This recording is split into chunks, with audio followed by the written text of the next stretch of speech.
अच्छा, आज का जो टॉपिक है ना वो ये है कि ह्यूमन मिल्क कि माँ ही का दूध क्यों ज़रूरी है। हम टॉप फीड क्यों रिकमेंड नहीं कर सकते, या हम गाय का मिल्क या हम भैंस का मिल्क, कोई भी टॉप फीड वो क्यों नहीं रिकमेंड कर सकते।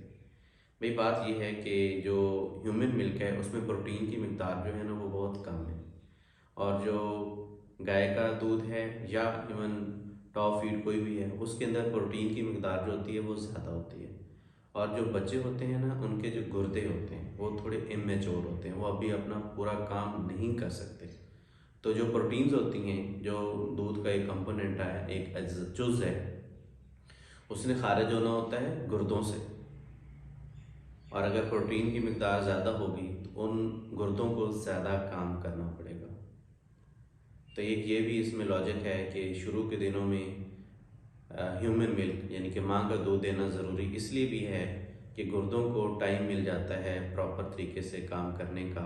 और प्रोटीन की मिकदार कम होगी तो उनको कम जो कंपोनेंट्स प्रोटीन के अज्जा बनेंगे वो कम खारिज होंगे और उनको कम काम करना पड़ेगा। जब टॉप फीड पे होंगे तो गुर्दों को ज़्यादा काम करना पड़ेगा। ये एक बहुत इंपॉर्टेंट कंपोनेंट है जिसकी वजह से ये रिकमेंड किया जाता है कि ह्यूमन मिल्क ही बच्चों को दिया जाए, टॉप फीड से बचा जाए, उसको अवॉइड किया जाए। Thank you.